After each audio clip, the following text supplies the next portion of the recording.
Attention crew, it's time to make it so. Reporting for duty are your fearless co-hosts, Crewman PVG, bringing the logic, Crewman Mgyx, keeping it bold, and Crewman Tommy, ready with the photon torpedo of hot takes. From classic episodes to new frontiers, Klingon phrases to Starfleet trivia, no quadrant is off limits. So grab your tricorder, set your phasers to fun, and prepare for another warp speed ride through the final frontier. This is Technically Trek. Laying a course, maximum warp. Aye, Captain. Engage.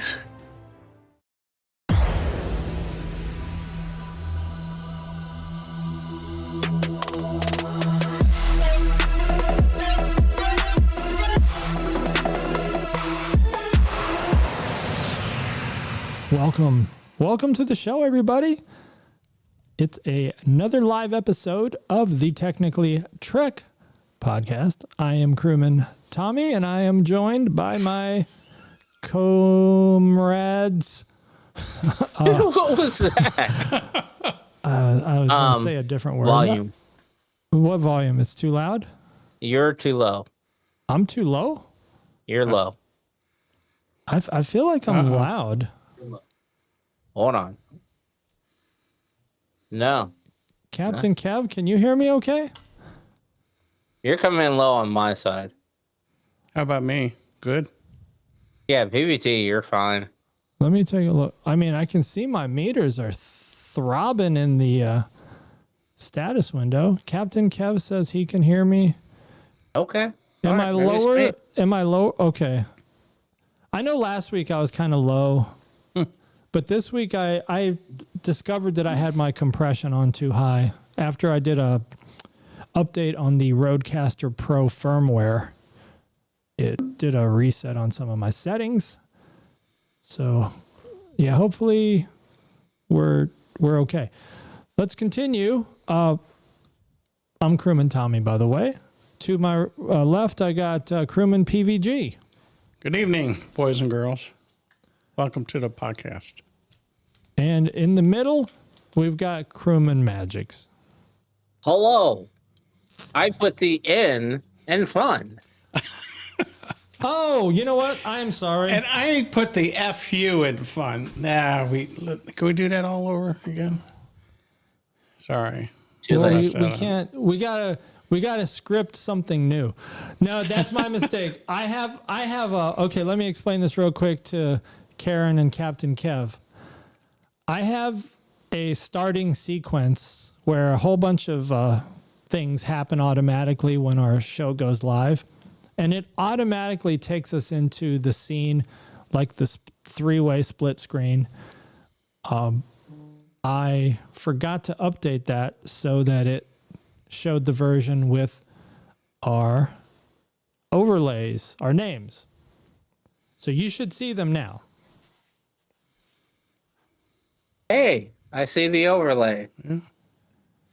See, this is how you do your homework and turn it in on time, PVT. Oh, man. And I also added a little banner that I think, I was thinking about this. I added this banner that says, "The Trekkie friends you always wish you had around." Because sometimes you just want to talk Trek. And depending on where you are, that's not always possible. Definitely not possible. Because a lot of people, people won't, there's people that just don't want to talk about Star Trek. Those people suck. Yes. Chat on the side and the bottom. Oh, hey, yeah. So that way we don't have to look. So with that, Karen, that's kind of an ease because some people may not be on a full-on device where they can see the chat window and see what you guys are saying, as well as it's a benefit to me personally because I've got an OBS window, a Ninja window, a YouTube window open, all so that I could read what you guys are saying and communicate. But without that, I can now minimize this YouTube window and just look inside of our regular chat or our YouTube or the Ninja. I don't have to have the chat window open on the screen now. and I can easily look at it instead of looking at two other windows. Hey, Anyway. IB from New York City. New York City. Get a rope. IB, do you even get that reference when we say get a rope? I think you do. I have a feeling you do, but does anybody else get the reference of get a rope when we say New York City? Isn't that Conte Sauce. sauce. paste? Wait, paste. I called it paste. Conte. Paste? Yeah, it's based Bacante. Yeah. And as far as the way that the layout is, the look of Oh, IB says, no, not really. the chat. Oh, I'm just you're trying showing, things we're out. showing our age. Yeah, it isn't old. It's one of those commercials that are in letterbox, right? It's not wide. It's not a widescreen commercial. It's like a Deep Space Nine commercial. I wonder if he can. That is very much like the equivalent of Where's the Beef? Or what was the one where the lady throws the tire through the window? Was that Discount Tire? Yeah, Discount Tire Company. But that's not nationwide, so Right. I never saw that. yeah, that's more of a West Coast thing. But they do have a Discount Tire here now. Yeah, yeah. Not in I don't this even know town. Discount Tire. They don't have a Discount Tire here. Out here, you have Les Paul. They make guitars too, don't they? Oh, Grey Poupon. Oh, yeah. That was classic. Do you have any Grey Poupon? Where's the beef? Exactly. Those are all commercials where you say it and everybody knows what you're talking about. Grey Poupon. Where's the beef? What's up? Dude, I remember. I don't remember. Well, I don't remember the manager. It may have been you. We were doing that one night, all night, and it was like a week. Yeah, it was like we a would Friday or wear Saturday things night out. rush. And one of the managers was just like, "Shut the hell up!" Yeah, we'd take things too far very often. Oh, hey, let's talk homework. Let's talk Trek. We're friends here who like to talk Trek. But PVG did not do any homework. You know, I work at a school. I don't want to see any more homework. Blah blah blah. Everyone had time to do their homework. Did you eat? But did you die Did though? I? So you had time to do homework. All right, well, he didn't, so let's jump over to you. All right. For the fourth time, I tried to watch Fantastic Four First Steps. Yeah, but that's not Trek. What are you And talking for about? what the is it? fourth It's not- time, hold Wow. on. For the fourth time, I got some really good sleep. See, that's what happens when I try to do my homework. I'm so It lost. reminded me of the old days when I would watch TNG or TOS when I really needed to get some sleep. Like if we went out and did like some club shit or the bike club shit or just going out to club, I'm like, damn, I gotta work in 5 hours. I need to get to sleep quickly. I would go home and I would throw on TOS on Netflix and I would be out in 5 minutes.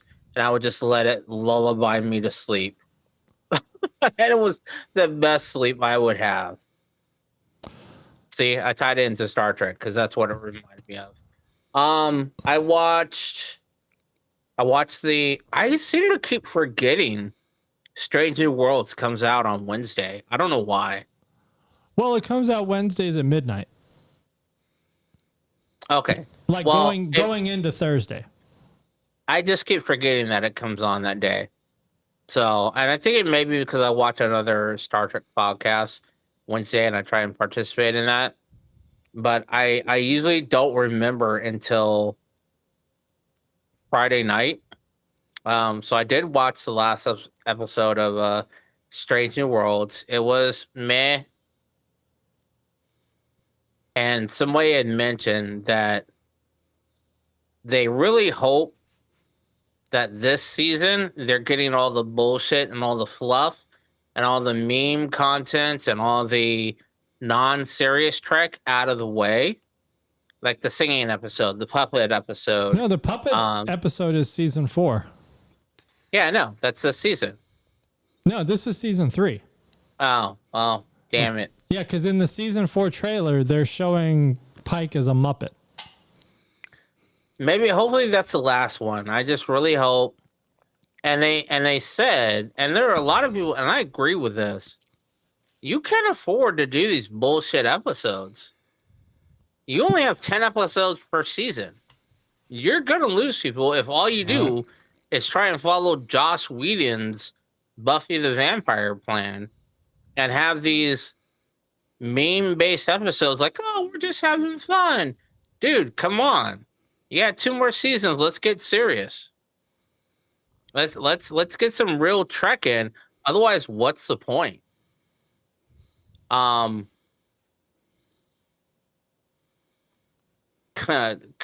when he was a puppet. Outside of that, I watched Strange New Worlds. I think I did watch an episode of TNG. And that was because it was just on Paramount's live broadcast. I've been watching a couple of episodes of Archer. And there's when a you way say Archer, are you talking about the cartoon Archer, or are you talking about Enterprise? Enterprise. Oh, Sorry. okay. My bad. There's a way that Trip actually is still alive, and that his death at the end of towards the end of the Enterprise series was faked by Section 31 to recruit him into Section 31. Yeah, like they just pulled him out right at that explosion. Oh yeah, replace him with a dead body, whatever, transport him out, whatever. And I was like, okay, that's very plausible. And it's kind of fucked up, but very plausible. But since he is friends with Malcolm, I'm sure they probably link back up. Would that be a series that anyone would want to watch? Like a real Section 31, like an origin story of Section 31? Or Because how about their roommates? And they're very different in their lifestyles, but they're roommates. Dude, that's the Star Trek odd couple right there. Yeah, big time.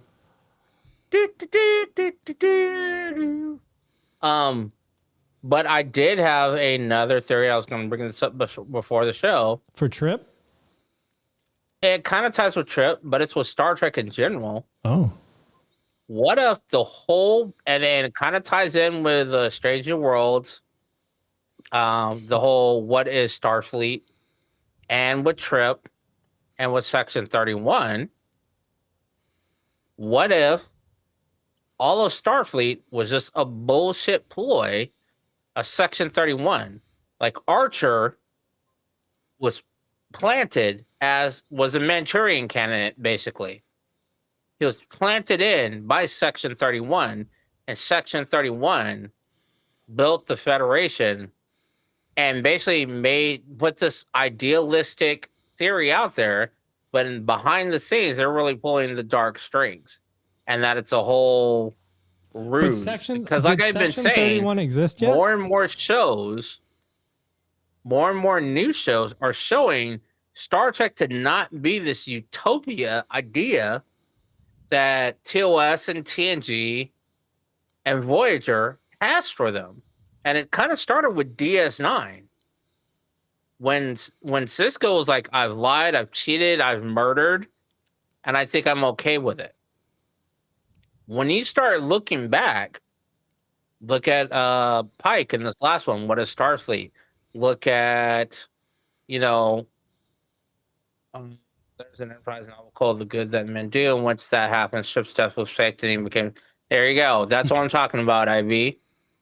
Kind of like I said, and beforehand, I had mentioned, if you think about it, Starfleet is very irresponsible with its personnel. Every time the Enterprise went into battle, for the most part, they came in with their saucer section. Except for once or twice. And I understand the TV show, it took a lot to animate it, so they didn't have it. But you could just shoot stock footage without the saucer section. Wait, but aren't the phaser banks on the saucer section? No, the phaser banks are on both sides. And the saucer section needs its own phaser banks. If you ever notice, very rarely do you see the up and bottom phaser banks fire simultaneously. It's usually one at the top, one at the bottom. left or right, and they vice versa, because the power's got to be distributed between all of them. In which case, why would you not just make another set of saucer banks on the battle bridge? But when I get it, my point is this. I used the example before the show. They knew they were flying into Wolf 359 for the Borg. Why did the Enterprise, not just the Enterprise, but, and especially John, because he had already been assimilated once, why did he not separate the saucer? Why did none of the other ships separate their saucers for their families and the kids before going into these battles? And they repeated the same thing again. And was it Discovery? No. In Picard, when they're facing the Romulans at the end. What are they going to do with the saucer? They can just going to leave it off in the side and say, okay, that's out of bounds. The saucer can fly on its own. So they'll just say, okay, we're going to separate and you just warp away from this battle. Yeah, you warp away. Hey, we got to go. Hey. Can a saucer warp? Yes. Saucers have nacelles? I thought they only had impulse engines.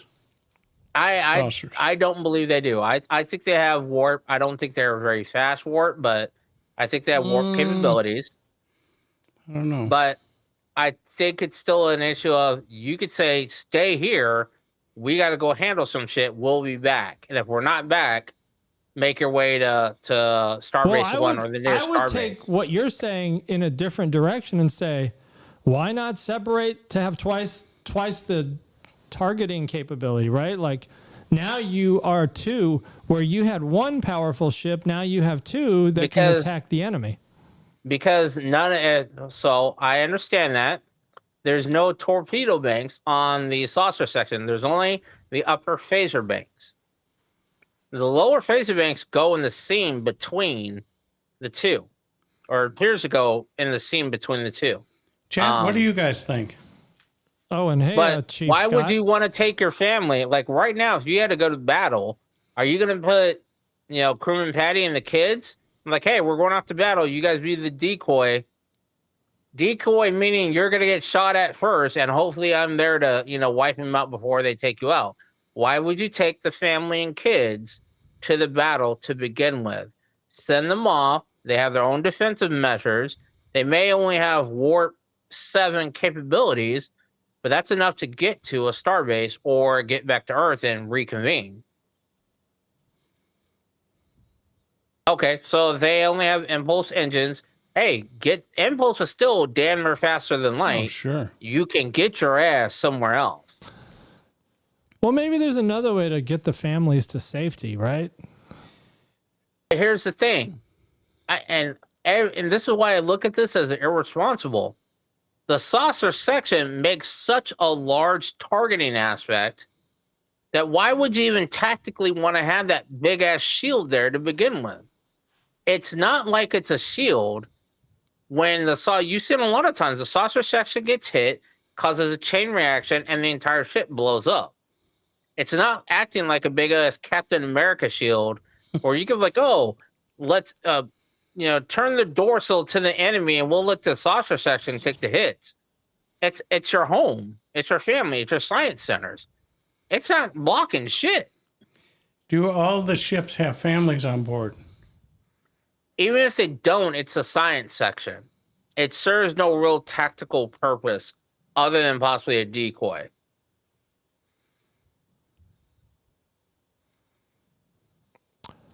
Did you see IB's comment? In the first part of the Next Generation episode, The Best of Both Worlds, Commander Shelby wanted to separate the saucer section, but Picard nixed the idea because they needed the power. And look how well that worked out for him. What I'm saying is this. It should be protocol. And apparently the saucer section goes all the way back to TOS, I believe, as I either read or saw an article that said the original Enterprise could separate its saucer section as well. And even the saucer section can actually land on a planet. Well, Deanna can crash it into a planet. Yeah. According to Franz Joseph's blueprints. Captain Kev says all the living quarters are in the saucer, so it should be separated, but it takes a while. And IB says, who cares? In Best of Both Worlds Part 2, future Captain Riker separated it to trick Locutus. Wait. No, I think it was Captain. They made him It Captain. was regular Captain, yeah. Oh, because Picard had become Locutus. Right. Yeah. So that's what I'm saying. That's very irresponsible that is not part of just regular tactical protocol. Like, when you go to Red Alert and you're in a multiple, like, Klingon or Romulan ship, you know, or you're going into battle, like when the Enterprise came to DS9. Because then everybody's got to run down, like, they got to take turbo lifts down to the, the tactical bridge? Dude, it does not take that long. First of all, you don't have to take a turbo lift. You could do site-to-site transport. They've done it multiple times. And I'm sure they have drills on the ship. Okay. Well, that's what I'm saying. They went to DS9. They didn't do it. Dominion War. Everybody's getting their ass whooped. The Wolf 359, Klingons, Romulans. And this is what I'm saying. What if Section 31, who really doesn't give a fuck about any of that, is behind it all to begin with? And over all of these years, they're the facade of Starfleet is a utopia. You know, what are you doing for Starfleet? What you do your part is starting to fall apart completely. I don't know why they wouldn't separate the saucer. Let me read Captain Kev's comment. During Generations, as the Enterprise was falling to Viridian 3, it took a while to evac. Yeah, it's best used when the plan. So yeah, when they plan to do it, when hey, we're going to DS9 for the Dominion War, let's separate the saucer. We're going to Wolf 359 to engage the Borg. So your theory is they don't do that because Section 31 doesn't care and just wants to make the bigger targets and have people's families die, so there's more hostility towards other species. I don't think they thought about that. I don't think they care about that. I agree with Magic. They should have done that. I don't think the writers even thought of it. No, I don't. No. What I'm saying is, if Section 31 is pulling the strings behind it, it's like the CIA running the government. Their concern is, we're going to go and engage the Borg. How many Borg can we capture? Do you think we could get some of their tech? How are we going to do a scavenger mission while all these other Federation ships are around us without them noticing us? I'm not saying they're doing it on purpose, but they're not thinking from an actual military aspect. Shame on PVG for agreeing with you. This isn't one of those podcasts where we all agree with each other and applaud each other for their diverse thought. No, but I'm gonna say I don't agree with the Section 31 theory.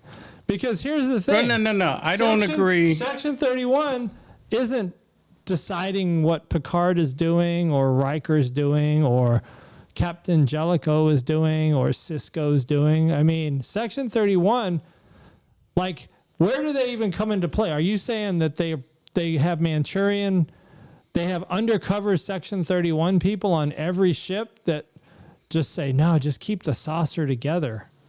Yeah. What are you saying? I'm saying that they have plants everywhere. I mean, look at it. You have what's his face from. It would have to be.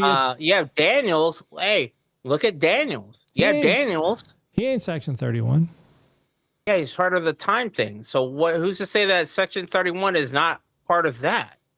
The TVA. Daniels literally went from Enterprise all the way to Discovery. What? Discovery, and 900 years in the future Discovery, not OG Discovery at the same time of Kirk, but 900 years in the future. So Daniels, with the whole time cop, whatever, I forgot what they called them, temporal police or whatever, could be part of that. And they could be pulling the strings. Like I said, Daniels could have been like, hey, we need this shadow organization to pull the strings. Not necessarily say do this or die, but hey, we need someone who's gone through this much stress, who's seen these type of things happen, that we can influence to carry out our will. You know who's good at that? Who's a good candidate for that? Archer.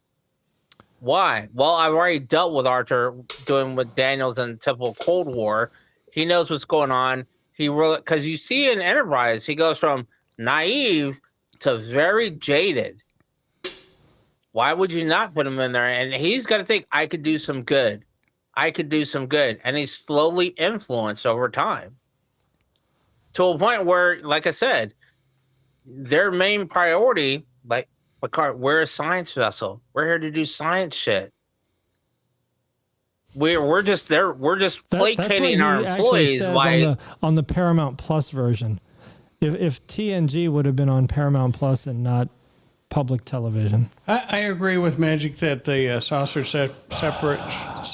should have been separated because they were going into battle. I don't know about the Section 31.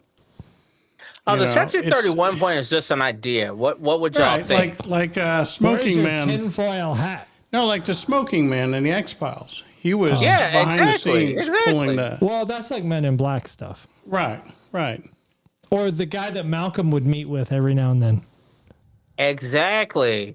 It would turn into not Jack Reacher. What's the other one that's on Amazon?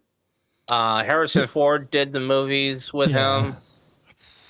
Clear and Present Danger. I know who you're talking about. Jack Ryan. Yeah. It'd be like a Jack. So Archer, the Archer series could be like a Jack Ryan, how Section 31 is influencing and pushing the ideas of what Starfleet should be. Were you saying last week that Archer was actually the guy from Quantum Leap that jumped into his body? Oh, Karen. Was that? Karen made a good point. Oh, the Section 31 movie. We don't talk about that here. That's the one Star Trek that we don't talk about on this show. So when we reference Section 31, my name is Jeff. We're referencing the entity of Section 31, not that shitty ass made for TV movie. That should have been a what was it back in the day? A very special episode, an after school special, like a Christmas episode. Yeah, that was not. Just say, you know what? This is not canon. It was a dream episode or something, right? And then at the it was all in a war fever dream. Yeah, that's like alternate timeline number 722. Too much synthethol. Okay, so IB had made a comment about that comic book called "The Worst of Both Worlds." That if the Enterprise E didn't follow the Borg sphere back in time, that they would have assimilated Earth. And he says the saucer section was destroyed with all the families on it. Dead. It takes place in the years after the Borg totally assimilate Earth. Man, I've never seen these comics. Where are these comics at? I want to see some of these comics. They're IWB comics. They're literally, yeah. Maybe Amazon will put it on their comic thing where you can just watch it through the Fire Stick. They should say the movie Section 31 was just a holodeck program. And erase it. IDW. Okay. IDW, that's it. IB is a super Trekkie. No, he's a super duper Trekkie. Yeah, he makes normal Trekkies look like they have never watched Trek. I had a thought. They don't know the difference between a medical tricorder and a science tricorder.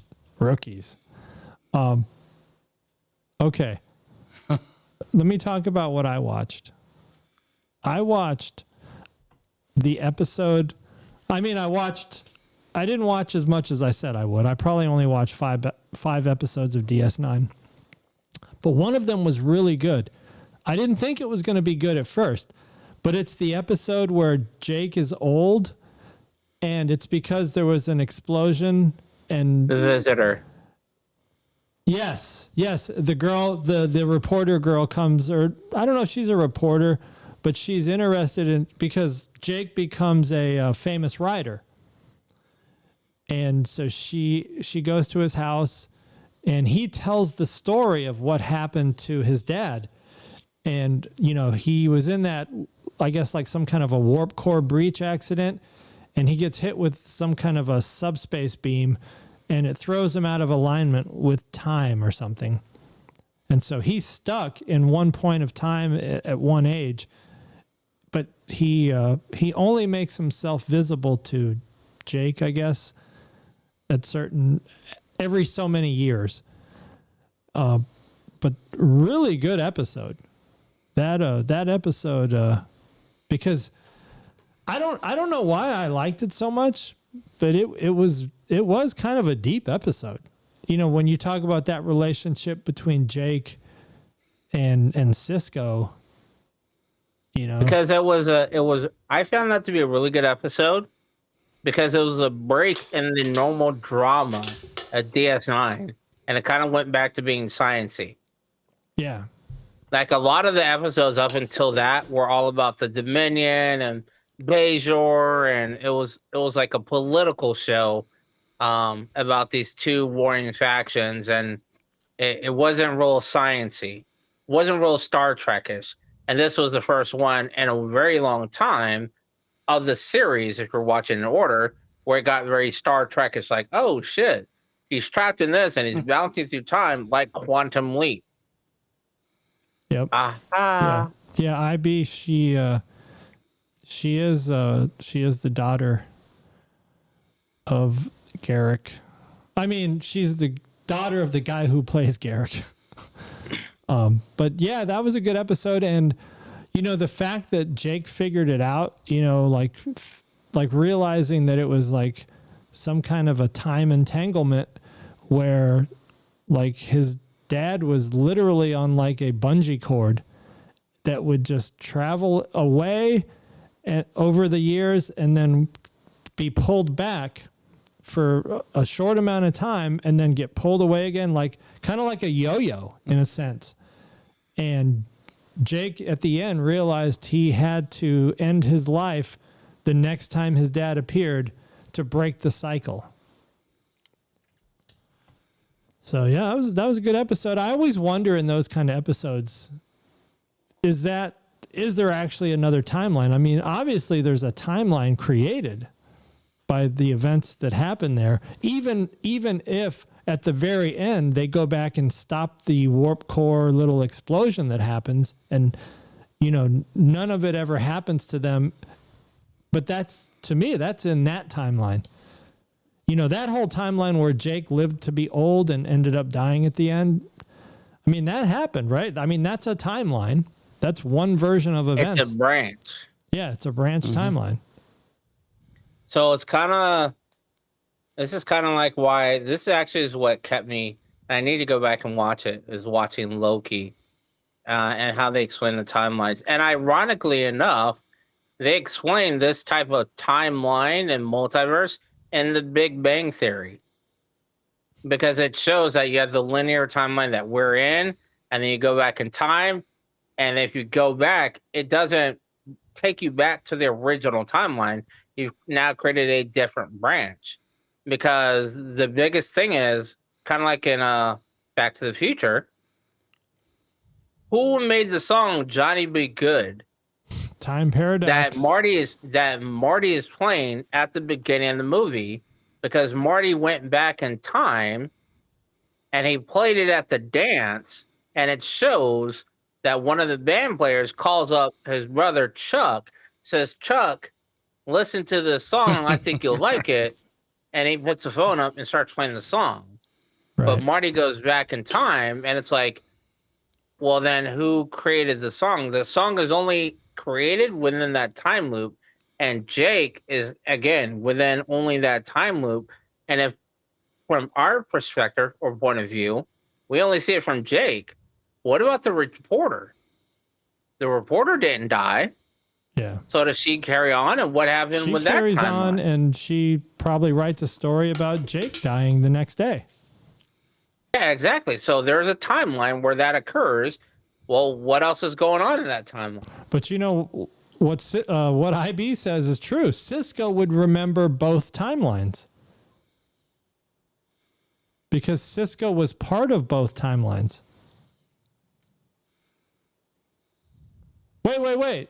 No, I don't think you would. I don't think they were both both Ciscos were experiencing the casualty loop.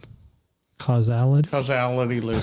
We never actually really know because he never mentions it. It just ends with him being back and they hug it out. I mean, Jake, he doesn't get hit with the explosion, so maybe Cisco doesn't remember it because the explosion never happens. That's weird. I don't know. Man, that's making my head spin. Things that make you go, Yeah. Let's talk about Strange New Worlds. Yeah, there is definitely a branch. Strange New Worlds, Season 3, Episode 8. The title is 4.5 Vulcans. You know, that's kind of a play on Right. that one comedy show. How is that a play on the comment? Just on the title? It just happens to be that? 2.5 Men. Oh, there you go. I don't think it's a plan. I think it's I literally. had a thought before we move on. You mentioned the Big Bang Theory. It reminded me of something. The Big Bang Theory was very big on making sure everything in their show, even though it was a comedy, was factually correct, right? They made sure that if they talked about, a string theory, that they talked about it correctly. Like all the stuff they would talk about, physics and astronomy, whatever Big Bang.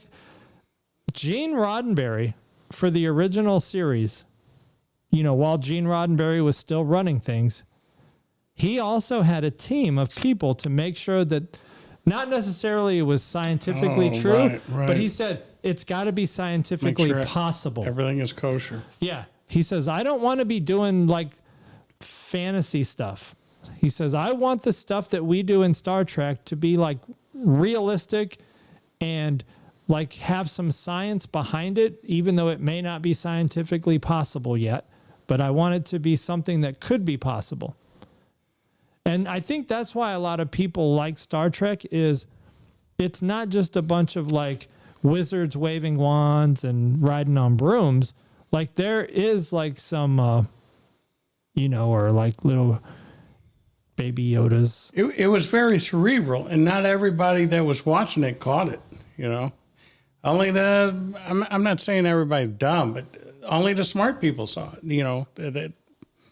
Thinking, man, something different. Yeah. Okay, so let's get back to Strange New Worlds. 4.5 Vulcans. Initial thoughts. Initial reactions. Not spoiler free, by the way. We will be talking all kinds of spoilers. This should have remained as a Star Trek short. I thought at first it was kind of silly because of the music, the background music. But at the end, I'm thinking, you know what? This is pretty good because it's a different Star Trek. Strange New Worlds. It's a whole different, time. I liked it. It was good. It was good. It could have remained as a Star Trek short, though. I was entertained by it. Would you have been just as entertained if this was a 15-minute episode? Like, what do you think occurred during this episode that required more than 15 minutes? Oh, probably. Of coverage? I would like it.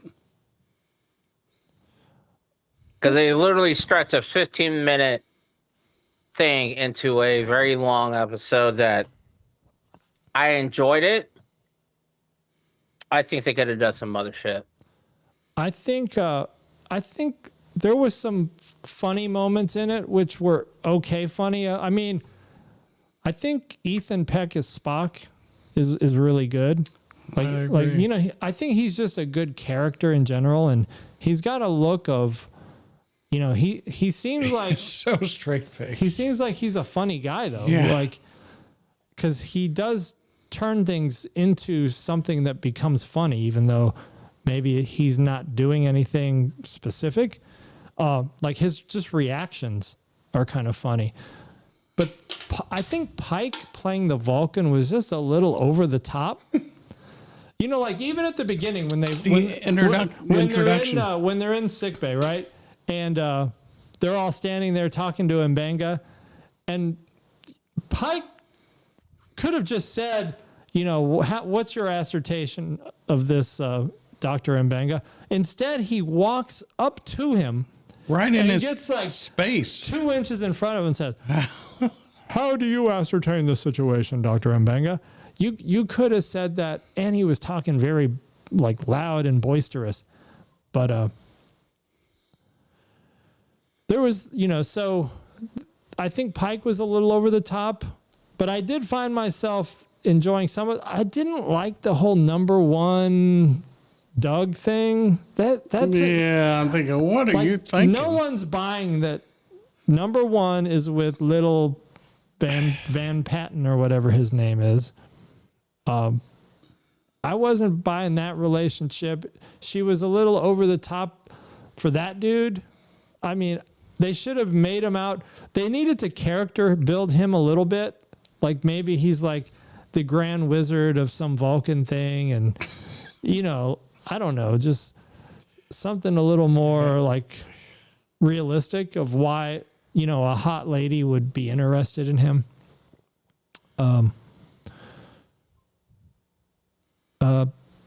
Alternate story that wasn't made for the Lower Decks crossover, then it would be worked better. IB says he wanted to like it. Too silly. Poor characterization of Volk. Yeah, I mean, I do think that, I read this on some other blog post somewhere, that Strange New Worlds doesn't really understand Vulcans, like the real T'Pol, old Spock, Tuvix type of Vulcan. The Spock on Strange New Worlds is very human, I think. I think he's got a lot of human heavy. That's because this is old. You keep forgetting, man. These are... No, I'm talking TOS Spock was old.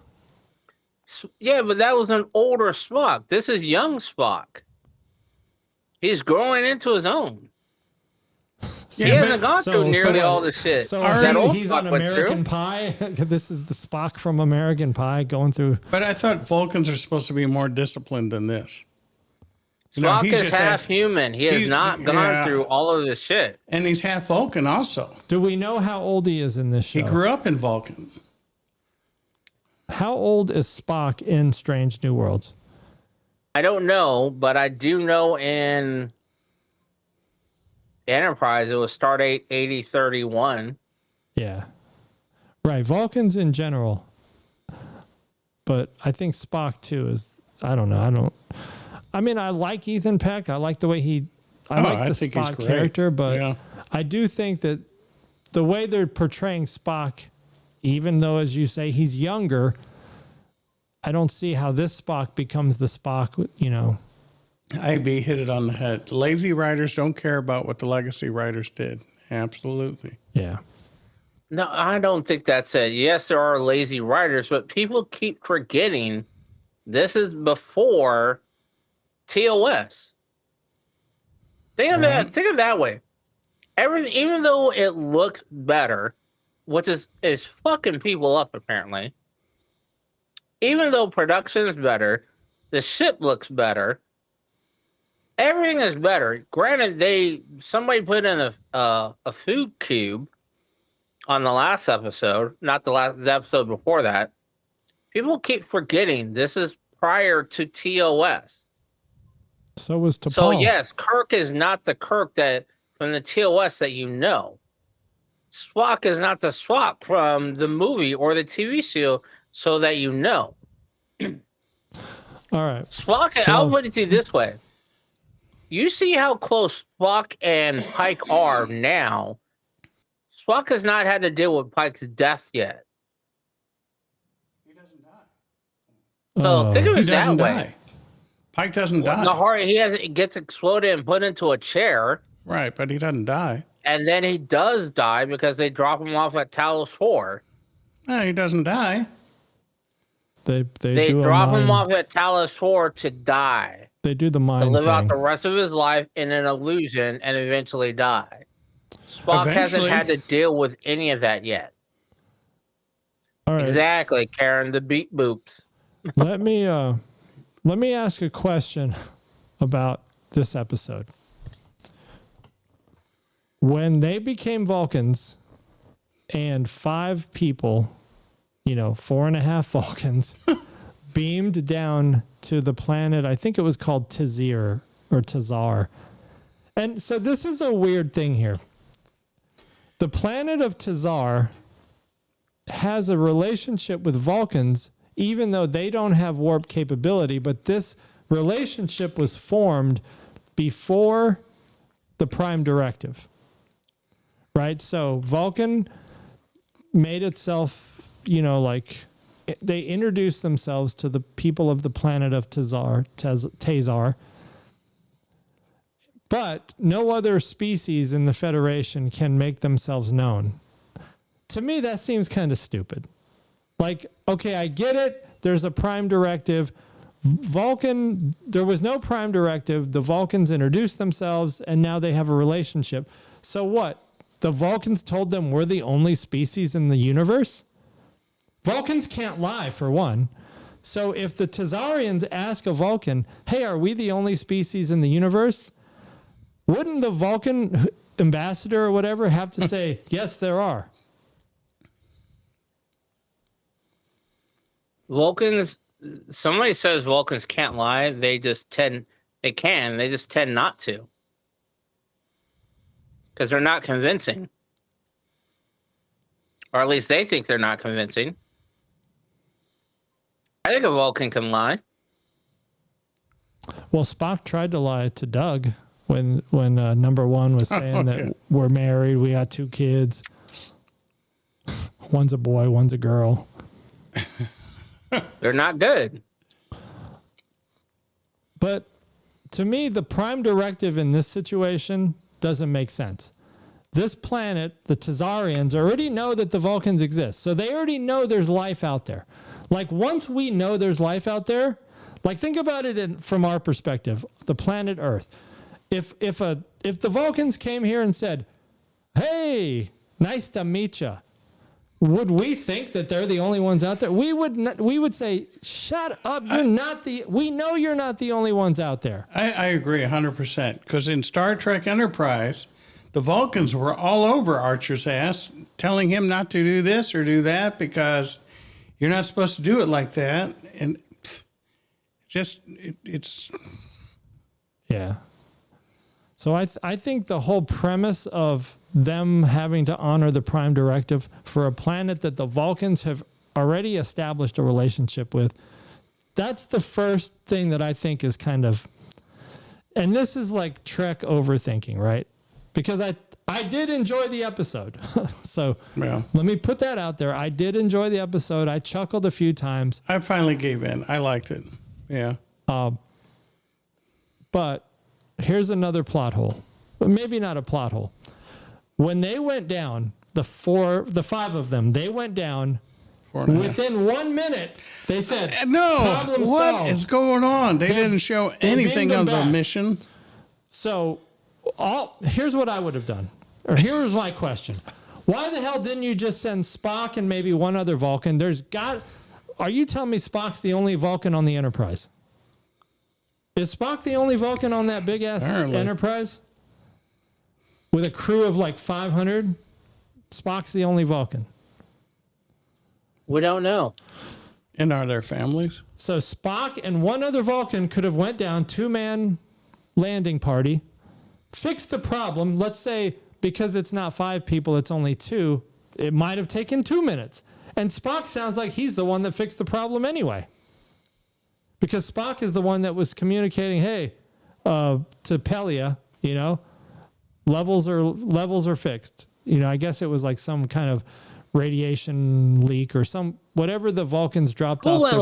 Coolant leak. Yeah. So Spock fixed that within 1 minute, and then they all beam back. This whole episode would not have existed if Spock and one other Vulcan would have went down, fixed it in 2 minutes, and came back up. And I know that ruins the plot of the whole episode, but that, to me, is what would have made sense. I stand by this should have been a Star Trek short. Well, that would have been very short. Spock would have went down, fixed it in 2 minutes, short's over. I don't know. you still got time for all the other plot lines. Yeah, all the other stuff could have still happened.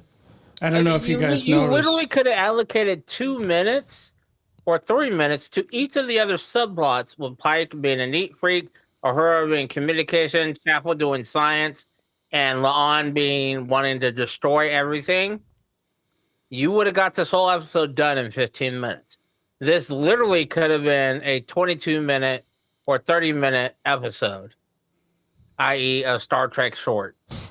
Did you guys notice at the introductory of Strange New Worlds, Pike, he was the Vulcan Pike. He says space, Strange New Worlds, you know, and he said it in the Vulcan. Vocal voiceover. Yeah. I think, wow. That was different. Yeah, I mean, there was some very entertaining parts of the episode. Like I said, I didn't think the Una Chin Riley Doug thing. That one could have been left out completely. Yeah. And I know they just wanted to find a way to get Patton Oswalt on the show. I mean, they could have probably did something different, but He must be a Star Trek fan. yeah. He is. I mean, Patton Oswalt is apparently a huge sci-fi fan. Yeah. He's been on Star Trek, multiple Star Treks, I believe. Stargate, Doctor Who, Agents of S.H.I.E.L.D. Eureka, Agents of S.H.I.E.L.D., and Warehouse 13, which Eureka and Warehouse 13 are all tied. They're in the same universe. Oh, okay. So chat is always well informed. We never saw the Tazarians. Yes, that's a good point, IB. Like, there was no interaction with the Tazarians. You know, it was just they beamed down and they beamed back up. I wonder if it's the Vulcans that want to keep a secret. Oh, the Vulcans 31. don't want Starfleet to see the Tazarian species. Section 31. Yeah, they're hiding something. Section 31, subset of the Tau Shiar, subset of the Vulcans. What? Yeah, I think Doug. I mean, I was okay with Doug's character. I just thought that Doug and Una, the way Una Chin Riley was just over the top for Doug. You think he had a Oh my really God, big he's schlong? there. Or I think he mind melded with her and made her And do that how? and Brainwashed her. and left an impression. He's I got think a code word. That's the only reason why that happened. Yeah, Like, she was like on some mission, like, hey, go meet with the Vulcans and learn more about them, like as an assignment. And he mind melded her and then be like, you will be madly in love with me. You will become moist every time you see me. yeah. okay. Una. Yes. Okay. Next point I wanted to bring up. When Pike is cleaning his kitchen or his dining room, and he tells Gorn Girl, what, Patel? Patel. Okay. Yeah. Who's pretty much a badass at combat now, hand-to-hand combat. She's pretty much The hell but a Gorn. taking anybody on the ship down. There ain't nobody stopping her on that ship. When he tells her that, you know, like, and T'Pol has originally said this, where Vulcans just can't stand the smell of humans. Yes. But then that makes me think, so if humans smell like poop, right, to a Vulcan, T'Pol must have really liked Trip to be like, I'm gonna just lay all up in this poop. She got weekly shots from Oh right, Flux. yeah, she got shots because when they were trapped in the I want to say the nacelle, she was like, yeah, I can't get my shot, so it's really getting bad. You guys smell nasty ass. Yeah. Wow. Wash your ass. What's your ass? You know, this is a little slightly off topic because it's gonna go back. It's still Strange New Worlds, but speaking of shots, So Chop. Mbanga has a shot he can give people that turns them into like winter soldiers? Yeah. And that's just not a common thing? Why don't you have that in your pocket? You know? He says he takes it in the episode where him and Chappelle do it. Chappell do it. I don't know why I said Chappelle. When him and Chappell do it, he explains, yeah, I always take it with me. He can make more of it, but he kind of doesn't want to because that's how he became the murderer of whatever. Right. Like that entire episode, everybody thought the murderer at Mask or whatever it was the Vulcan dude because he killed his own people. And it turns out it was Mbanga the entire time. Right. As he went through and was just murking everybody. Yeah, I think, if there's like a super soldier serum out there, it would probably be useful to give to like the Makos or something.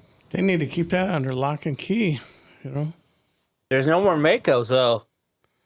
And we don't know why.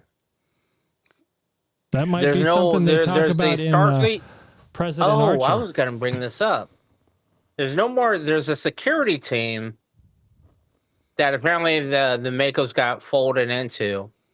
But I see the security team as more of a doorman and security guards, like at a mall not cops? Delta Force or SEAL Team 6. Yeah. That's all we need is a Delta Force SEAL Team 6. That's who needs to have that shot available. But then again, if you notice, all of the other species that we fight against shoot in repulsor burst. They're hand-to-hand or small arms fire. Always shoot in bursts like a gun. Like that we know of, like a regular gun. Only the Federation or Starfleet shoots lasers. And I think I brought this up before. Lasers. Laser beams. I think I brought this up before. Why would you shoot a laser where you have a constant stream? Because if you don't get hit, you can literally follow back the laser to see where it shot you at and shoot them. The Romulans, the Vulcans, they all shoot in bursts, destructive burst. And they appear to do more damage. Starfleet shoots their phasers on the ship, shooting lasers, and their small arms shooting lasers, even though they have the capability of shooting in burst modes as well. They never use it. They never got rid of the Makos. They all turned into red shirts. Yeah, they got folded into the security team. Yeah, they're all red shirts. First to go. Yeah, in which case they don't do any kind of Delta Force training.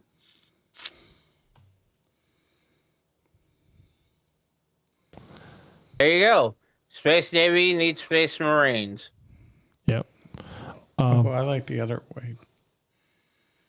Then I got to look down. I know. I'll work on that. Am I stuck? This is episode 29, by the way. Wow. Leaning the wrong way, apparently. When did you join us? Episode 3? I believe so, yeah. Who knew? Yeah. And you still only watch one episode. One episode. The Gosh, DS9. And Damn. you know, I hate school. That's why I don't do my homework.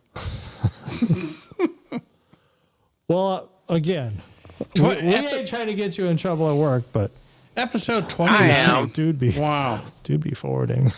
Magic should have been a teacher or something. All right. I couldn't be a teacher. I would beat children. I hear you. Oh man, what? Well, that was a better time in society when kids could get a little spankings. Teachers have the patience of saints, you know, but I don't know. Oh, you know what? There was one other good DS9 episode I watched. It was the episode where Kira and Dukat go to find a missing Cardassian ship called the Ravenok. And he finds his daughter? Yes. And he wants to kill his daughter, but Kira stops him. And they have like some bonding time. Dukat and Kira. This reminds me of an episode where Garrick has to torture Odo. I don't know if you made it that far yet. No, yeah, that was like I think a couple episodes back. And everybody's like, oh, he's so evil for doing it. Like Dakata's so evil for wanting to murder his daughter. And it's like, man, you realize this is why superheroes wear masks. Because if everyone knows that's his daughter, they can hurt him through her. And then she's going to get tortured because she's half Bajoran, half Cardassian. So I understand the reason behind it. I mean, it's kind of the easy way out of, hey, let's just... And people were like, no, he wanted to maintain his stature and whatever. And if you think about it, she couldn't go back to Bajor. Well, she could possibly go back to Bajor. She definitely couldn't go back to Cardassia. She would have been killed there. Possibility of going to Bajor, but if she went to Bajor, she would have had a life of everyday torture and bullying. So it's a good episode. I think a lot of people take the wrong aspect of it or look at it as this is an episode where Dukat is just pure evil. He wants to kill his own daughter. And that's what I mean by the Section 31 pulling the strings and people starting to realize that the Federation and the Starfleet moral compass is not the end-all be-all because they don't see that at all. And Bajor is on Starfleet's nuts, basically. No, you have to find a way. You have to find a way. And later on, you realize, yeah, she's stuck living her life on the ship with her dad, which isn't really a life at all. You're literally just a cargo hauler living out your life. You don't have a childhood. You don't get to socialize. You don't get to see where you grew up. You don't get to see your extended family. And Starfleet's like, yes, but she's alive, but she doesn't have a life. Jake seems happy with it. Jake is different. Jake goes back to Louisiana all the time to spend with his grandpa. Jake is on a space station that has a constant influx of different people all the time. Think of it this way. Garrick is reduced to being a semi-truck driver driving between Nogales and Yuma every week. And that's your life. And your kid is just sitting in the cab of that truck every day. Is that the life that you want to give your kid? Just to keep her alive? Is saying Travis Mayweather lived that life.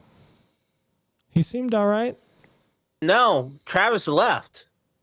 Eventually. And that's what happened. Travis, in the episode, Travis says, because he goes back and people are mad at him, like, you're mad because I left. Because I didn't want this life for me. And you're mad about that. So the question is, I mean, yes, Dukat could have taken his daughter to any other planet outside of that system. He could have dropped off on Earth. Earth. But, obviously, he chose not to. But I'm just saying, this all kind of ties into my Section 31 thing of more and more. We need more and more Star Trek showing the dark side and peeling back this facade that Star Trek is the end-all be-all. Starfleet.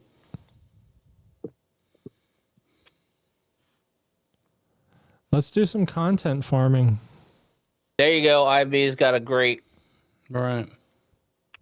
statement there. Yep. Oh, hold on. Takes a second. There's one true difference between Star Trek and Star Wars, and that difference is not the fact that one is technically a speculative science fiction while the other is technically an adventure, high fantasy that takes place in space. No. The biggest difference between Star Trek and Star Wars is the horniness. Star Wars is not horny. No one in Star Wars is ever horny. Ever. Not one. Actually, Incest. One person is horny in Star Wars, and that is Jabba the Hutt. And nobody else. Whereas in Star Trek, everyone is horny all of the time.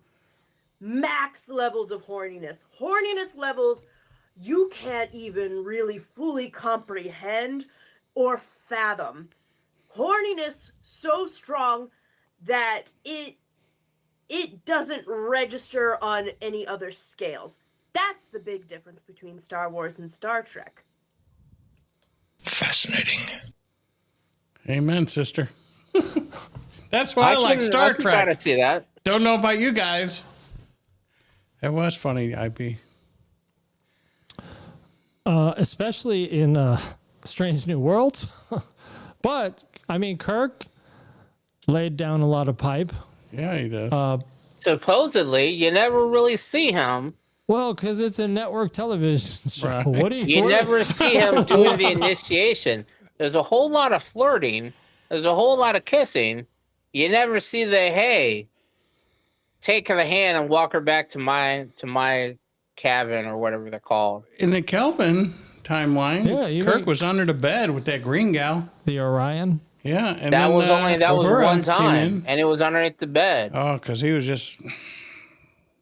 What I'm saying, in TOS, you never see the, hey, the classic grab her hand and let's walk out the room. Let's leave all these other people here to do what they want to do. It's time to Marvin Gaye this and let's get it on. Marvin Gaye this. Awesome. You never see that. Kirk set the bar too high for Picard. Oh, that's awesome. Yeah, Riker was the... Riker was the next. Riker and Data. Even Data's a machine, man. Data was horny. Well, he literally is a machine, Jake, Oh, actually. yeah. That's right. Jake was trying to plow everything. From Kira to the Dabo girls to... Riker maneuver for $500. Oh, Yeah. No, I thought that was a funny one. I wanted to play that one for everybody. Let's go to the next one. If I can move it, the slide. Oh, I'm in the wrong screen. Here we go. Nope, that's the same one, right? Horny. Nope. Next. How do I get page down? Oh, here we go. I don't remember this one, so let's watch. They tried to make Riker Kirk-like. Oh, this guy. Oh, this is a good one. Always bothered me personally about watching Star Trek or any show where they use a universal translation technology. And I know this has to do with the fact that Star Trek is a show or some other things are shows or movies, but it's always bothered me that when an alien is speaking, and we know for a fact that they are speaking their native language, but the translator makes it sound like they're speaking English, that their mouths continue to move as if they are speaking English. That's true. I know this has to do with the fact that they are actors who are actually speaking English lines, and I am supposed to suspend my disbelief for this moment. But I can't get over the fact that their mouths don't keep moving, because it would maybe take longer to say in their language, or maybe it takes something shorter, and the translator has to work weirdly in order to make sure that people hear it correctly. Or we should but their hear mouths aren't moving in their sync original with whatever talking. native language they're speaking. And I can't get over it. It's one little thing about universal translation in science fiction whenever it's shown on screen that bothers me, and I just can't get over it. It's called technology. Yeah. That's what it's called. But the, You know this is coming the in through as universal double, translator right? can't make your mouth move differently. He's got a great point, though. Yeah. I mean, And does it mute That's a good out? point. Does it mute out your original talking? So, like, if a Klingon is talking to you and they're like, kapla, kapla, kapla, Right. kapla, kapla, kapla, and you're hearing, that's hey, a whole lot of... how you First of all, doing, that's a whole lot of Yeah. Or spit where's the that bathroom? you should be dodging all that spit that's coming out their mouth. Right, so And why don't you hear their Their- native tongue? yes, Because especially if there's more than one Klingon there, wouldn't the other Klingons just hear Klingonese? yes. IB. Klingonese. Absolutely. Is that what it's called? Klingonese? I don't know. How does But the it sounds translator good. know when you want to use specific native words? Right. It's like How when do you say delicious? Delectable? It's like when you watch a Chinese movie, but it's not dubbed, and you're watching it in Chinese, and it's like Bing Dong Ching Pong Pepsi Cola Ching Ba Tao Chi. So there's obviously some words that don't get translated, and I guess the universal translator must handle that. It's just all perfection because it's.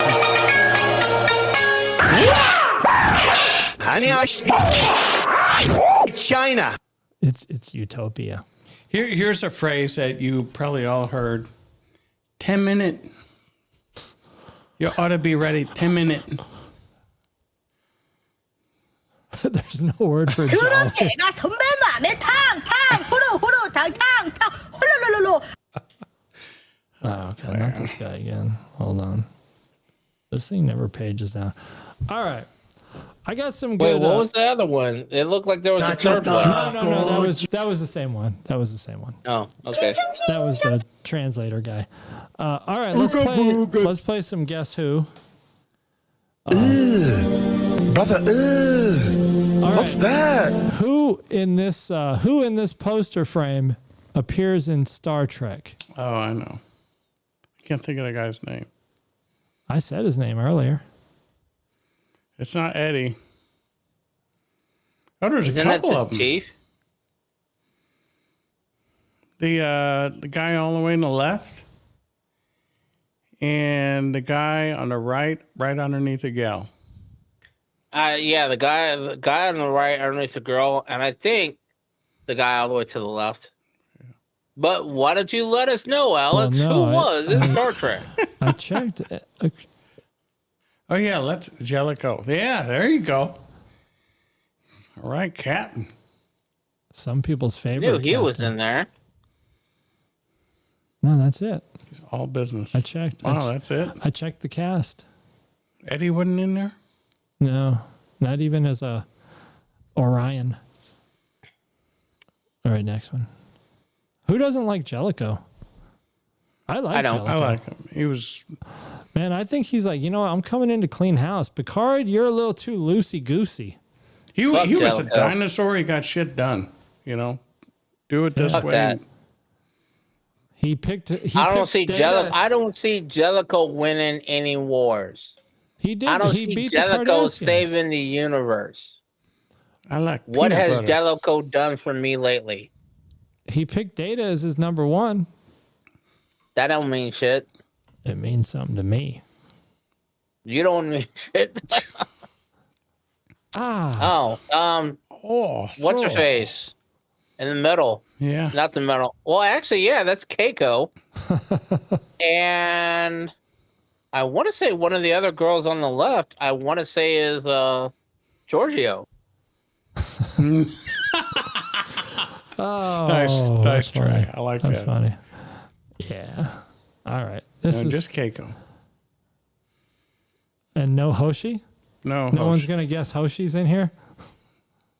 No. You picked the worst picture.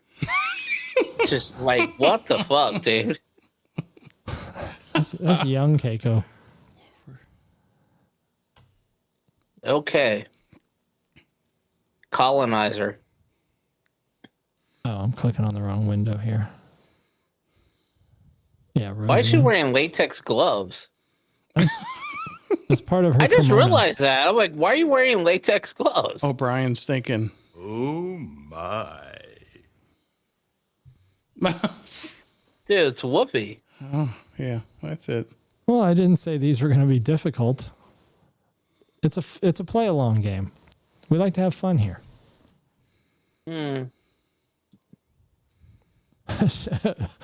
Kev says Rosalind Chow wasn't even Japanese. I keep clicking on the wrong window.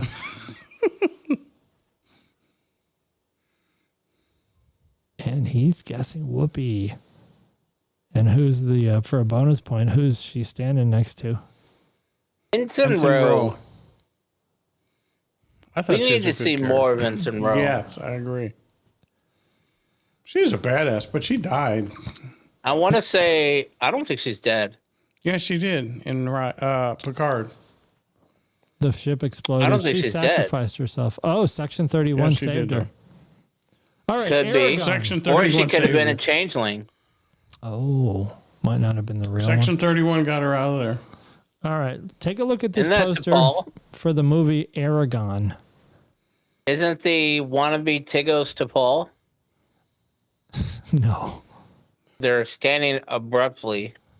If you went neck down, you might have an argument.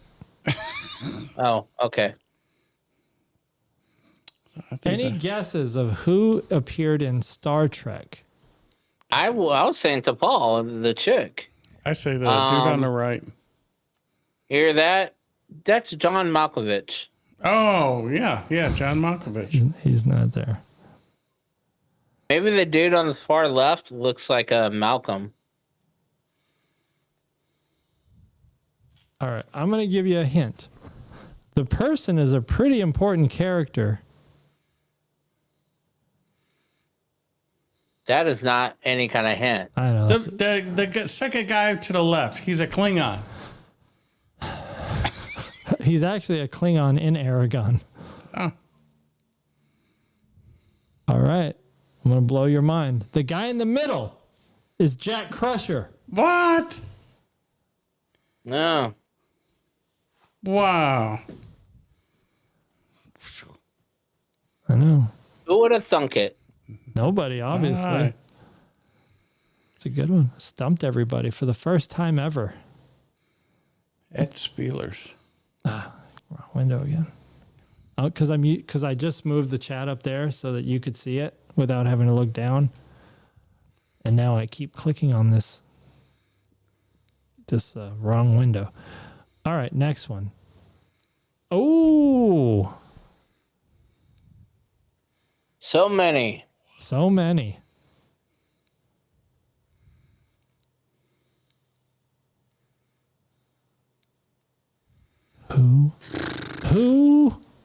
Who appeared in Trek? The Chinese dude. Oh, yeah. The Third to Chinese the dude right. was a Mako. All right. He's Lucky. also on Hawaii 5-0. Yeah. IB says John Locke. Locke. Captain Kev says I Daniel never really Day-Kim. watched the show after like season 1 or 2. I can't get into it. Yeah. No, I've actually never watched Lost. Maybe I will one day. So we've got Eric Pressman, John Locke is Rear Admiral O'Quinn. It's Rear Admiral Pressman, played by Terry O'Quinn. But Daniel Day Kim actually Yep. He appeared was a twice. Mako and he's the pilot from that one Voyager? episode that I was talking about where they Oh, yeah, are in yeah. orbit Yep. and the time passes differently. That was a good episode. I like that one. I may have to find that one. I think that's a Voyager episode. It is Voyager. And Captain Kev confirmed it's Voyager. That's a good one. The super fast planet. Next one. Oh. Ooh, we like to identify starships, right? Yep. Yes, class. No. No. Yep. Nope. Doesn't exist. Enterprise J. Ah. What do you think it is? Section I agree. 31. Newest and This is when Daniels took him for a glimpse of the future. If they don't stop the Xindi, right? This would have been the future.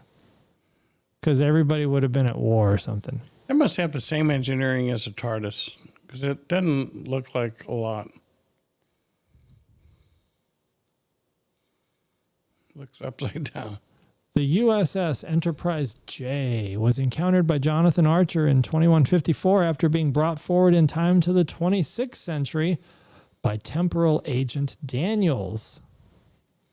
And that's on episode Azadi Prime of Enterprise.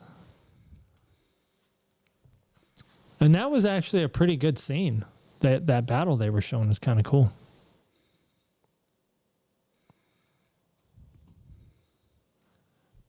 All they did was take the battleship off the top and move it ahead. Because that top piece, that's the mounting of the normal Enterprise or Constellation class. That's where it mounts to the saucer section.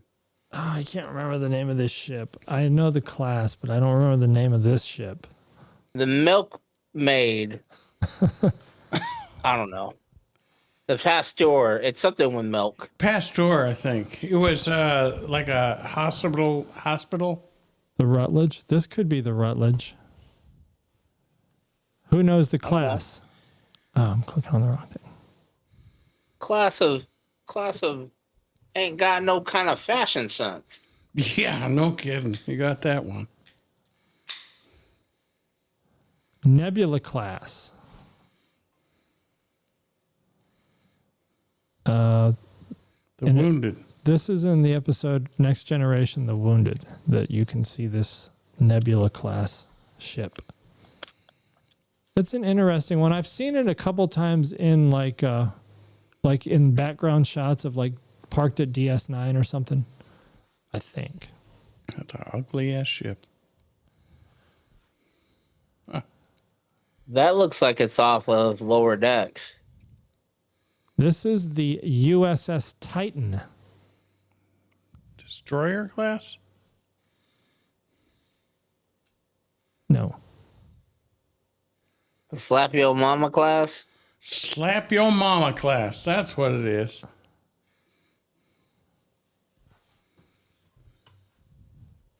I was waiting for my ships to look. How many ships do you got?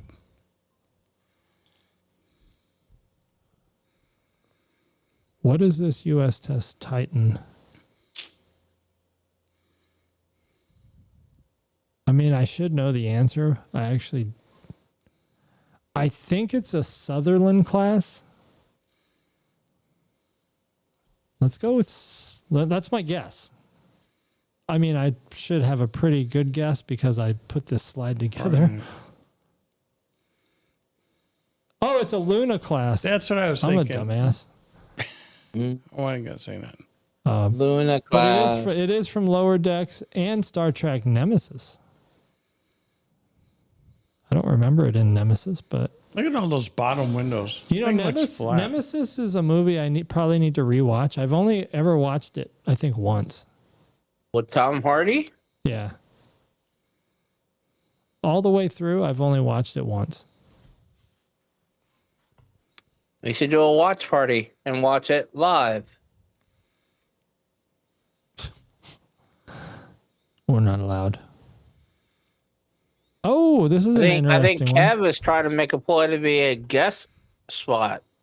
He said he's got pictures and whatnot of his 50 plus ships. Oh, yeah. Oh, that's interesting. The Luna class are all named after moons. I did not know that. Appreciate that Did knowledge. you know all the space shuttles are named after Star Trek ships? I didn't know that. Yeah. Did they do that on purpose? Like literally, you have Challenger, Enterprise, and Voyager, and Discovery. They're Was all named after Discovery starships. a Star Trek ship back when the Discovery was a space shuttle? In Columbia. And Columbia. Okay. And it's EO2. All right. Who knows what ship this is? was a hospital. No, it looks like it's from the movie, so An old school ship? the Ramjet, It's probably something weird Captain like... Rogers. It was a hospital. I Is know it like that. an O-berth? I don't That know. that sounds like a who hospital actually- ship. because that's where you give birth on the Ober. I don't know. All right, let's see what this is. Science It's fiction. O-birth. I remembered one. I should know. I mean, I made these slides like 3 days ago. It's a science vessel with limited combat capabilities. O-birth class starships tended not to be used in combat except in emergency situations, such as the Battle of Wolf 359. Wonder if that saucer section can detach. It doesn't look like it, because it looks like it's all conjoined. Okay. Last one. Shoot, looks like Voyager. Do you want me to tell you the name of the ship? USS. Can you read it? No. USS Janeway. Okay. This is the Zhang He. Shang-Hi. USS Shang-Hi. Yeah, from Picard season 3. No, Picard season 2. When's the one that Riker brings the whole fleet? That's like season 1 or season 2 of Picard. Acting Captain Will Riker. Anybody want to guess the class of the Zhang He? It's not O-birth. No. It might be Inquiry. The Benihana class. The Inquiry class was a type of starship operated by Starfleet during the late 24th and early 25th centuries. This is from Picard et in Arcadia Ego, Part 2, The Star and the Stargazer. Oh, you got that one. The Fascinating. I don't know what that's named after, the Zhang He. Benihana. Oh, let's do some trivia. And our favorite topic, Star Trek romance. Oh, So is this a Star Trek version of Marry, Fuck, Kill? No. No. We need to do that then. And you know what I got to do on the transcripts of these episodes is I have every time there's bad words, I got to go and change them. Oh. Well, Marry, Frat, Kill. Which Vulcan did Captain Kirk share a romantic connection with while under the influence of spores? Layla. Layla. Layla, is that your guess? Yeah. Layla Kolomi, the OG this side of paradise. Kirk had an emotional involvement with Layla Kolomi, who was under the influence of spores on Omicron Ceti 3 Kirk in it. in TNG. Which ambassador became romantically linked with Jean-Luc? Fosh. No. Oh, Shang-Hi, Chinese admiral. Ah, okay. It's not Kamala. Gosh. It's not Oh, Vosh. IB is fact checking that previous question, saying it was Spock, not Kirk. Might have to check a Chat GPT on that one. It steered me wrong before. Had to throw away a bunch of factoids. Wasted. What's the answer, PVG? Anish. You're going first. See, Anish. I'm going to go ahead and go with Vosh. It's not Kamala. Kamala. What? In TNG, The Perfect Mate, Picard bonded with Kamala, a metamorph empath destined to be a political bride. He just banged it out with Vosh, though. There was no romance involved. Which character did Worf marry during Deep Space Nine? Oh, that's easy. Go ahead and answer it then. A. It is A. We got a unanimous A. In the episode, You Are Cordially Invited. You know what they should have did is had him dancing to Chris Brown's Forever as they walked up the aisle. I would have sung it, but I didn't want to get copyrighted. Who did Spock experience a forced arranged marriage duel over in TOS? T'Pau. Are you sure? No, it's right T'Pring, but I'm gonna go with T'Pau. It just sounds with the good to Wu-Tang say. Clown. It's fun to say. T'Pau. See with the Wu-Tang Clown. T-Pring, It's T'Pring. who's known for using auto-tune on all of her songs. T'Pring. Shadai. That's what she says. Which archaeologist was romantically involved with Picard across multiple encounters? Vash the Stampede. Who are you going If with? you watch anime, you get that reference. Oh, Nella. You going Nella? Nella. Karen says A. Vash. Nella. Oh, Oh, now Captain Kev says Vash. Nella. it's Vash. I already said it before. Come on Hey, now. we don't agree with each other on this podcast. Get your shit together, man. Hey, Vosh. see? Hey. Vash first appeared in TNG Captain's Holiday and reappeared in Cupid and DS9 Q-less. But that was when she was on Q's. Q had her as his lady. That's when Q was on her twat. So you gotta have some special seasoning if you got an omnipotent wanting some. By the way, you will be receiving a package shortly. Oh, Both you of get some y'all. Camp 8 seasoning like Vosh. Magic, you need to send me your address. Both of y'all. I got your shirt. It's maroon and it's in white lettering and it's beautiful. Oh, and Crewman Sherry too. She got hers. She likes it. Oh, I was just gonna send the backs to Tom's, since it's Okay, for that'll y'all are work. both getting a seasoning, All and then right. you all You can know, open it on the show. It's off subject, but Magic finally accepted my friend request on Facebook. He's There you have it. He just doesn't friend everybody. Wow, he's probably Man, not all on right. it. So here's the thing with that, man. I was on MySpace and I friended everybody. And then I went to Facebook and I started friending everybody.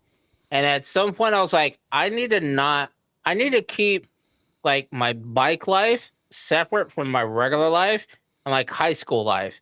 These two classes of people should never meet. Right. And that's So why I you're- don't really that's like post anything Seinfeld? for like I Oh don't my really post a gosh. whole lot of the Star Trek show stuff on there because it's going out across multiple things, and these people are like, yo, you're a founder of a motorcycle club. Why are you sending us this geek shit?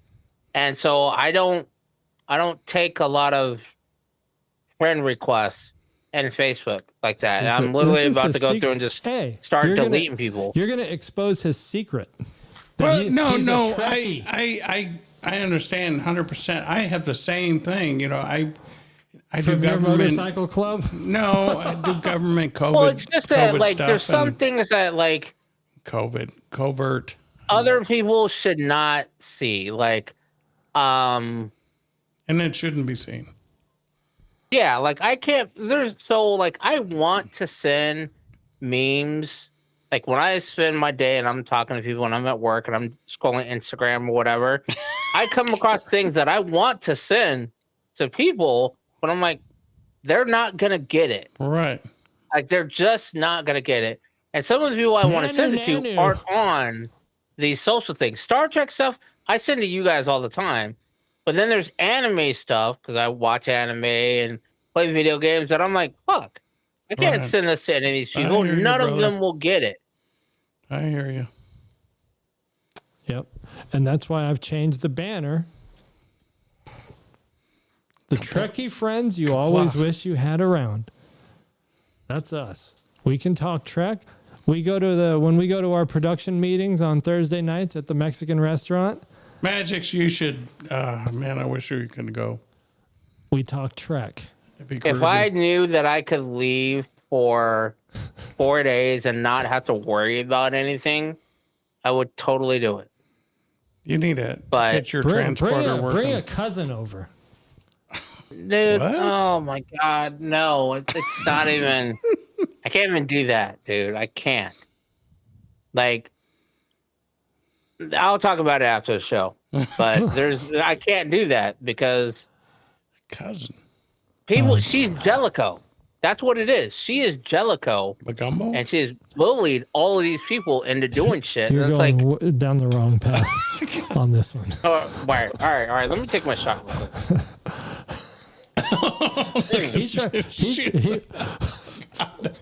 All right. Oh, All Lordy. right, last trivia. Oh, this is 2 shots. Oh, All right. they want to see a body shot of PVG. What? We're gonna give one for a second. Let me inhale. All right, fix your pants. Pull your pant legs down a little bit. No. Tuck it You know back what? in. Oh, man. Jeez. All right. We need... All right, and we'll put up a QR code for his OnlyFans page. Oh, look at Scott. Ooh. Yeah, no. I'm not taking another shot of this. I have nothing in my stomach. Oh, man. All right, which Enterprise crew member had a brief romance with a Mako soldier during the Xindi mission? Hoshi.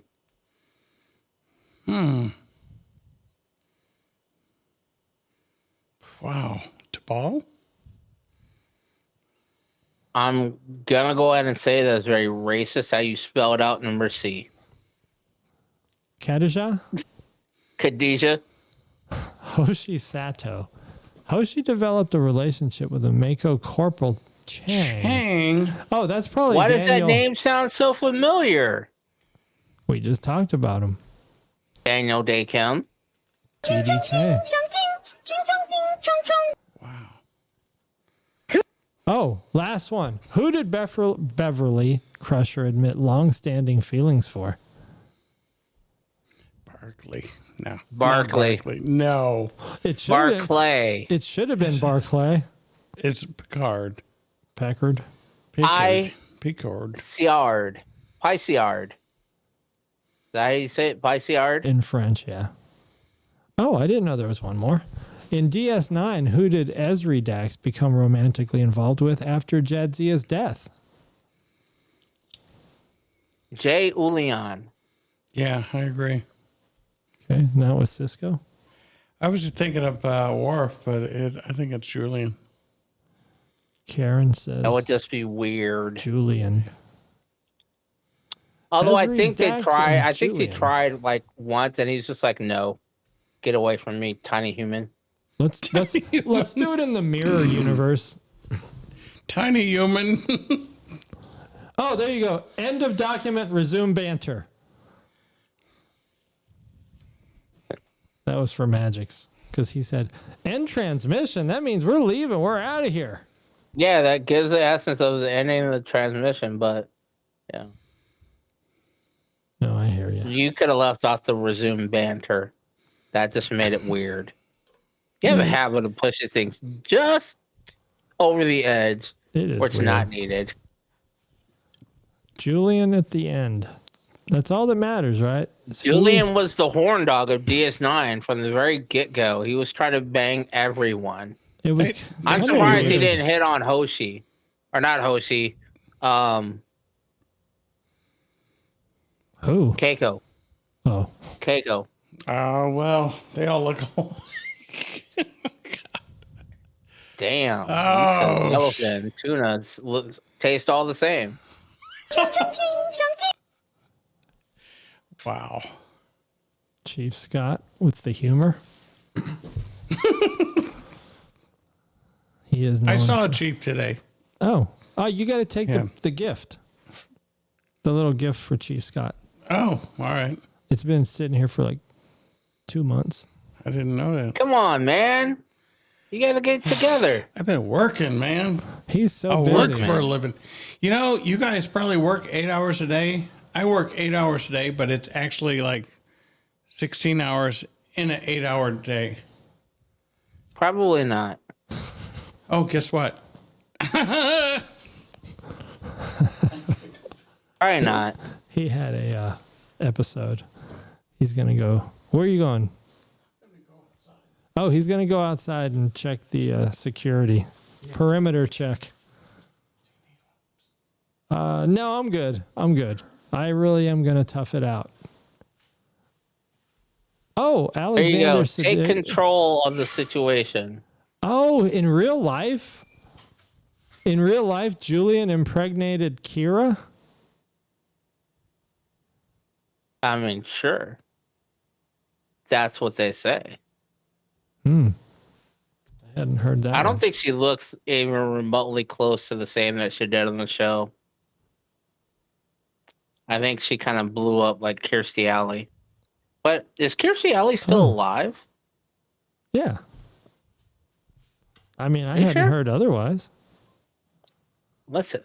Alexa, is Kirstie Alley alive? Oh, Did you hear that? no. Oh, no. She died in 2022. Kirstie Alley passed away? Yeah. I did not know that. Oh, Chief Scott's a rider. Oh.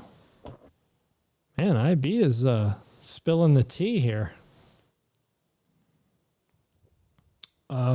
Wait, what is it? What?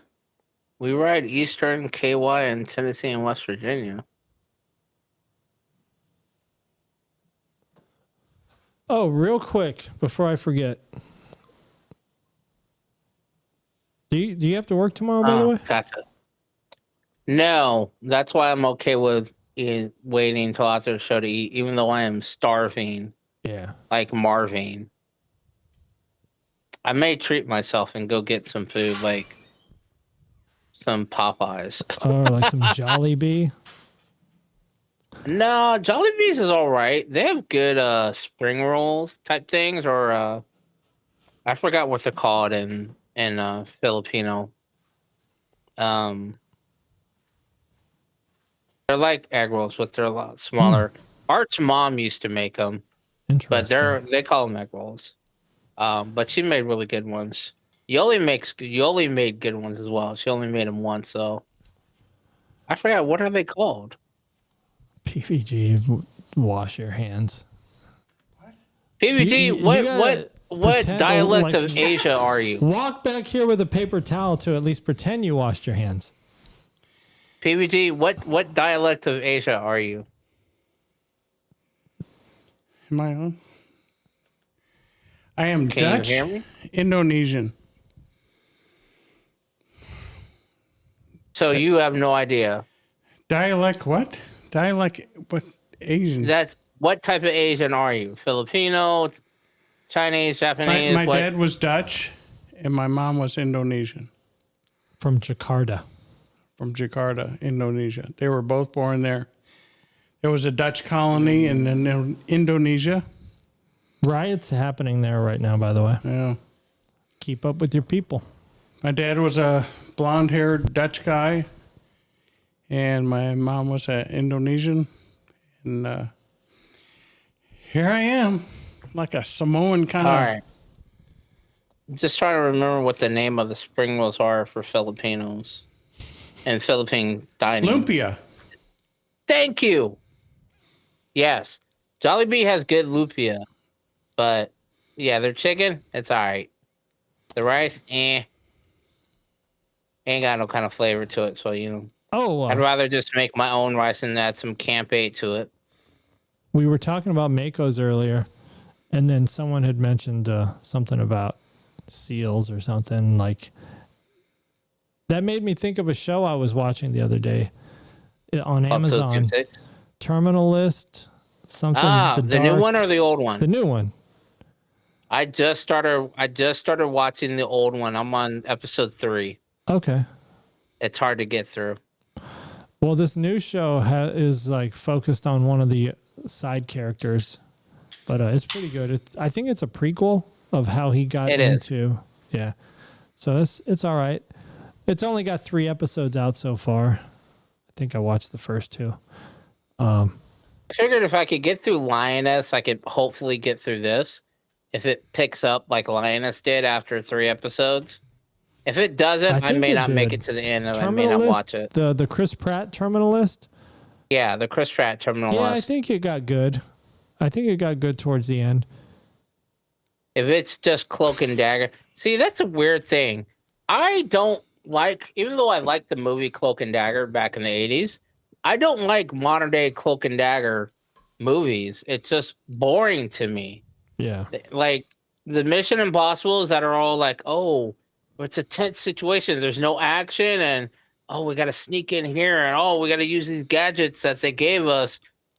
That's kind of boring to me now. I'd much rather see, a Jack Reacher action or Lioness action. Like, I want to see Contact. The second season of Lioness, I think, had some of the best action scenes in it, especially with the convoy with Taylor Sheridan in them. Like, those were some good scenes.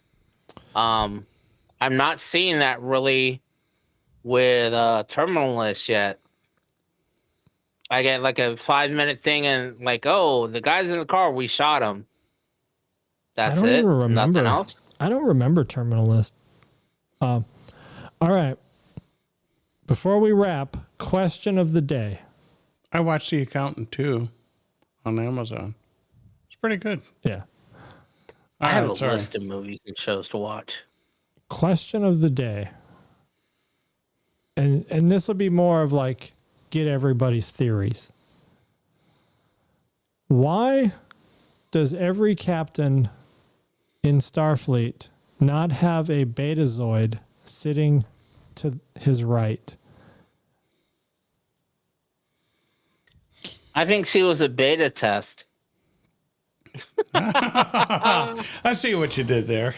Awesome. Either that or possibly she was there because it was primarily a science and family ship, and she was needed to counsel those family members about living on a ship. I can see that entire time. Kind of like a social worker type of thing. Yeah. They needed family counseling, like, we're used to being on a space station. Because think of it. You're used to living on a space station or on a planet where you have a set schedule, set destinations. You know what's going to happen day to day. And when you're on a ship, you don't know where the fuck you're going. You can get called away at any time. Your husband could have got selected for an away mission and never came back. But even if you think about the exploration aspect, right? You're going to encounter new species. Wouldn't it be good to have a Betazoid to do like some lie detecting? Oh, there's that aspect of it as well. You want to pull the Section 31 aspect of it. Yeah, you got to go negotiate some contracts or peace treaties. You got a Betazoid there that could tell you if they're lying or deceiving you. Again, Section 31, pulling the strings behind the scenes this entire time. Why not put them in there? But you can't make it a big thing yet because then everybody would catch on. But slowly, more and more betas had started going on the ships. Just like more and more Trills started going on the ships because they had a lifetimes and lifetimes of knowledge. You have the universal databanks on every starship, but then you have personal knowledge from Trills with the Daxes that counters that. Okay, explain Trills to me. So there's a host, that's the person, and then there's the actual... Is Trill the worm? Yeah. Trill is the worm. So Trill is the worm. Karen said stomach slugs. Okay, so that's the stomach slug, and the stomach slug has its own personality, but it has the memories of the hosts? No. Or it just has No the one memories is. So of the stomach slug has the memories and imprints of emotion the joined that life. each of their hosts had while they were in that host. So, great example. Let's say you have the Trill in you now. That Trill has every knowledge and every impression you've had, being a DJ, going up in service, being a military brat, whoop de whoop, this entire time you've been alive, and let's say you eventually die. The Trill gets taken out, gets put into PVG. PVG now has access to your knowledge, some of your impressions, and a lot of your emotions and your lifetime experiences that he now has somewhat access to. But he also is experiencing his own life. So PVG would be able to kind of go up and understand the notion of what beat mixing is, but he may not have the entire knowledge of how to set up a preamp with turntables and a mixer, but he has a good idea of what needs to happen. So then PVG lives his life, and he's working at school. He's got the wife, got the farmland. He's, mayor of the city or whatever. And then he passes, and then the Trill gets passed to me. Now I have the knowledge of Tom and PVG, as well as my own that I can draw on. So I'd be like, oh, well, I guess that would be weird because me and Tom know each other. So I'd be like, oh, yeah, I remember this with Tom, blah, blah. But before I met you, I would know what it's like growing up in Japan and everywhere else, your brother, all that stuff. And I would know PVG's life before I met him. And I would have access to that information. So I'd be like, oh, I know how to start the Knight Rider car, or I know how to use this medical fake tricorder that I spent $500 on, things like that. And then, of course, I would have my own knowledge on top of that. And it would just get passed on. It's kind of like living your life, writing a diary. And when you pass that diary on to the next person. They can read your diary at any time, but yet they're creating their own diary.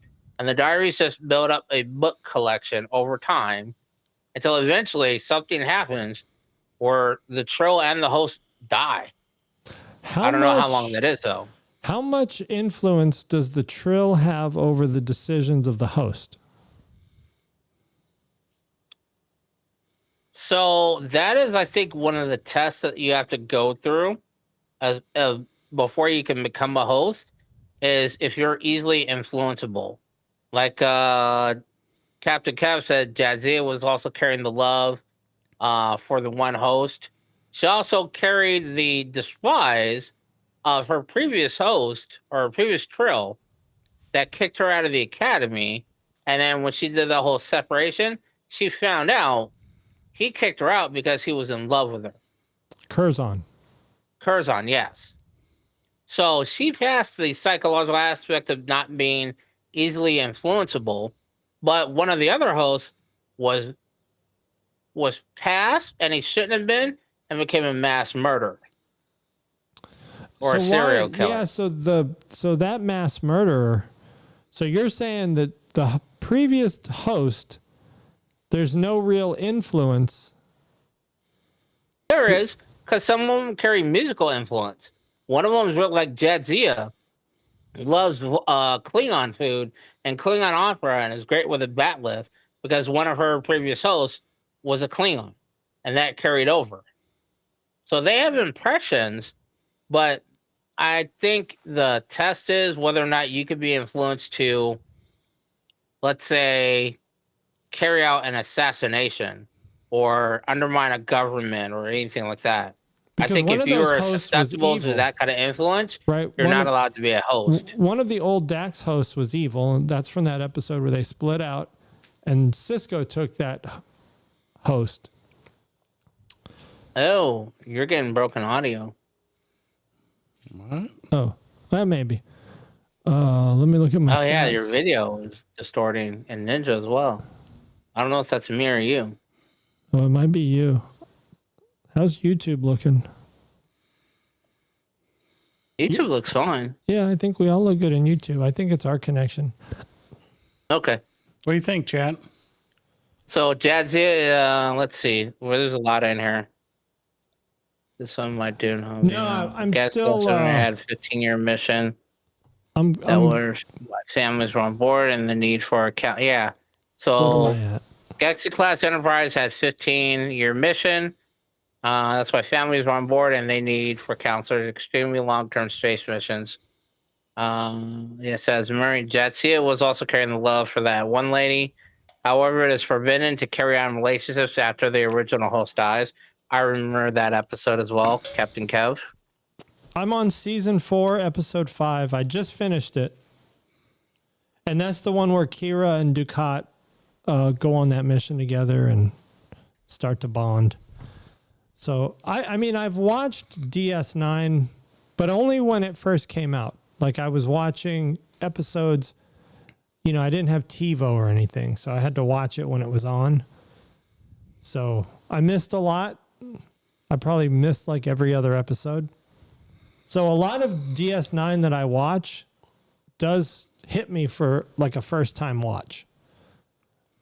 But, I'm going through episode by episode. Even if it's one I've already watched before, I'm going to still watch it. Okay, so we were talking. Okay, so the evil host doesn't. There's memories, right? But there's no other influence as far as control, right? Like that host can't somehow like influence Jadzia or any Dax in the future to do anything.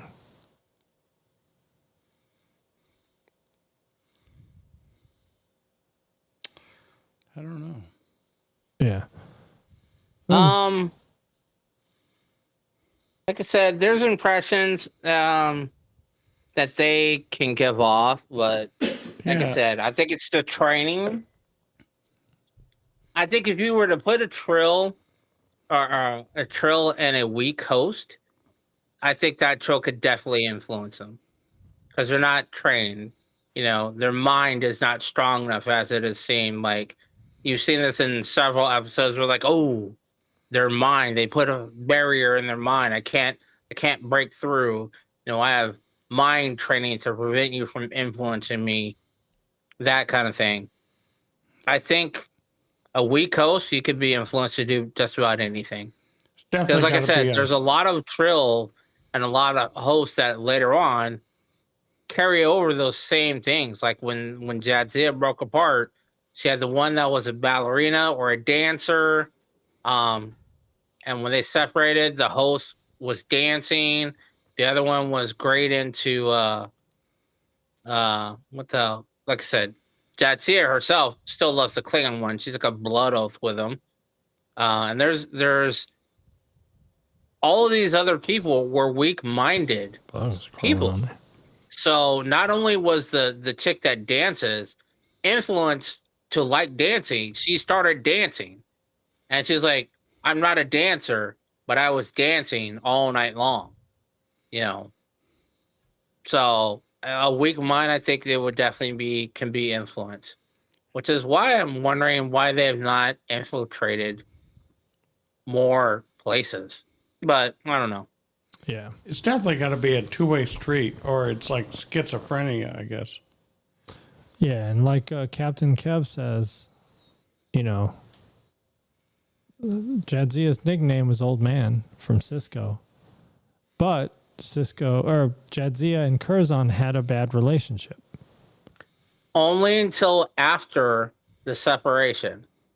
And that's when Jadzia found out. So Jadzia hated Curzon because he kicked her out of the academy. After they split, she was able to talk to him and realize he kicked her out because he was in love with her. Yeah. And after that, their internal relationship was a bit different. And it wasn't a hate relationship. But Cisco called him old man because that's how he knew Curzon was as an old man who loved to drink. All right, well, so we talked about the Betazoids. We need more Betazoids on the bridge. And I don't think so. No? Nah. Would you want one on your bridge? If you were a captain, would you want a Betazoid sitting there? If I was on a 15-year mission, yes. No, but what if you were just going into like some kind of a meeting a species to... Am I an attack vessel? What is my role in Starfleet? Yeah, let's say you're an attack vessel and you're going to conjure up some peace treaty with another species. If I'm on a tactical vessel that's an attack ship, I wouldn't want them on the bridge necessarily, because I think they would freak out. I would want to have access to one that possibly did some other shit, like in engineering or whatever, and I could call on them. But being on the bridge 24 hours a day, nah. No, being on and the I'm bridge an attack vessel. when you encounter another species. God damn it, someone's walking. What I want a Betazoid there if I encounter a new species, yes. But I don't need them there on sitting on my hip 24 hours a day, flirting subconsciously with my first officer. Because you know that's what they were doing. The entire time, Riker's like, oh, I'm going to take you back to my room. We going to town later. What time you going to lunch, girl? Nah. Act like you got a stomach ache. I'll meet you in sickbay hallway. We'll dip out. All right. That's good. That is exactly where I was going. I'm having No worries, some Kev, bugs. about the chatting outside of the episode. We're cool with that as long as y'all are communicating. We appreciate you guys being here. Yeah, no kidding. Yeah. They would need better writers for a Betazoid. Yeah, like I said, if the Betazoid on the bridge was also the comms officer or the navigation officer, but Troy just sat there as a counselor. Because later on, she didn't even have command staff. She didn't have any kind of command level because Riker had to coach her through taking the test. Right. So yeah, I don't think I'd want just a regular old Betazoid there just taking up space on the bridge. So you would take a Betazoid if they had been through like the academy and Been through academy. If you're, like I said, if you're in navigation, cool. Your comms, cool. You're a helmsman. You're flying the ship. You need to do double duty, not just walk around in non-regulation uniform. tight shirts. I wouldn't want a counselor. Oh, who's got side conversations? They were talking about South by Southwest or side by side. That's cool. Speaking of side by sides, we definitely needed more shots. If the Enterprise C had a side by side and a captain shot, why did we not see these being used on away missions more? There was that one. would have been better. What was that? With the clone of Picard? What was that movie? That was Nemesis. Nemesis. That was a cool side by. I like that. With Worf in the back with that gun. Yeah. Yeah. That was awesome. They needed more of those. They needed more of those on there and more use of the captain shot. Like, you're putting us down 2 miles away. Motherfucker, we're a transporter. You can literally pick us up from anywhere. You can put us anywhere. Put us as close as goddamn possible. I ain't trying to walk 2 miles to get into this place. Magic. Or if you're going to put us 2 miles away, give us the goddamn, the side-by-side. We'll drive up. Uh-oh. Magic's. That also leads us to believe why they only transport down to one section of the planet, whereas anytime they run into a native species, they say, oh, we're from the north or we're from the south, which means there's other places on the planet where there's populace. I don't get that. What do we got there? Those sides-by-sides, I've been on side-by-sides with Chief Scott. They are the funnest thing. Did you ride on the back? No. Oh. He had another one where myself and JVG, it was neat. It's the neatest thing since sliced bread. Oh, I got some new shirts. I'm gonna do show a us show the and shirts. tell. Cannot see what that is. You're going to have to zoom in. Well, the chat can. Oh, okay. I see it. That's cool. It's too bright. I go to YouTube. But it's got Japanese lettering on the bottom, so it's like a Japanese Star Trek shirt. Okay. But it's hard to see the letters at the bottom. Japanese? Or is that? Oh, no, sorry. No, that's Chinese actually. Yeah, I was thinking of.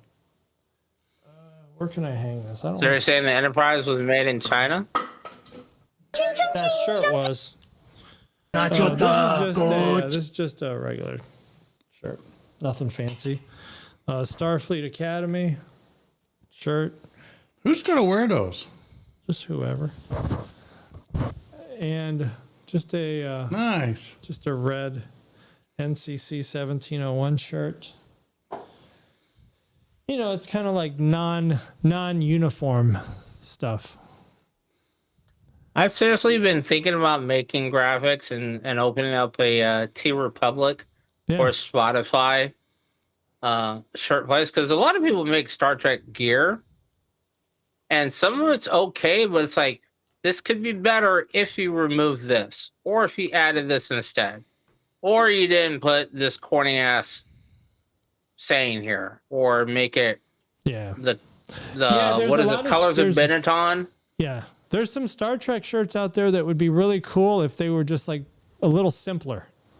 You know, like they go overboard on some of these, and it's like, if it didn't just have like extra words, you know. Like I've seen some that are like cool, like the NC 1701 shirt. It's like, okay, that's cool, and because I have one, and I want to say it has the schematics of the Enterprise on the front. But then I've seen some that are like, okay, it's a Star Trek shirt, and it would be cool, you know, very simple polo with the Delta on it, but they made the Delta like 8 inches tall. Like, what the fuck? Yeah. You know, there's a few of those shit like that. Weird ones. Or shirts that like have the Delta, you look at it, has a nice Delta on the front, says, you know, USSS, NC 1701, Enterprise, whatever, and then on the back it says, my other vehicle is a TARDIS or something else. Or it's like, that was dumb.